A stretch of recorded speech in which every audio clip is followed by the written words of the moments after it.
Hello everyone, good afternoon. তো চলে আসলাম আবারও আমাদের জীবনের রোজকারের গল্প নিয়ে। তো আজকে চলে এসেছি আবারও মামার বাড়িতে। ওই যে ফ্রাইডে, আমাদের একটা কোনো অজুহাত থাকাই চাই, যে কোনো কিছু নিয়েই আমরা চলে আসি আড্ডা গল্পের সাথে। তো আজকে রয়েছি কিন্তু নিচের রুমে, বোনের রুমে। আজকে ভাইয়ের রুমে এখনও যাইনি। তো এখানে আজকে লাঞ্চটাকে সেরে ফেলবো আমরা সবাই। তো আমরা ফ্যামিলি মেম্বার্সরাই আছি, বাইরের কেউ নাই বিশেষ। আর যাই হোক, ফেসবুকটাও তো আমরা আফটার অল ফ্যামিলি মেম্বার্স, তাই আমরা সব কিছু শেয়ার করি। তো শুভ দুপুরে শুভেচ্ছাটাও জানিয়ে নিলাম। আর এই যে সবাইকে জানাই গুড আফটারনুন। তো আজকে একটু বাড়িতে লাঞ্চের আয়োজন করা হয়েছে।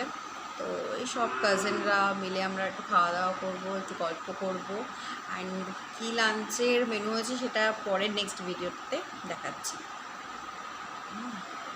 আর কি বলবো, ওই তো হয়ে গেল। বললাম তো শেষ।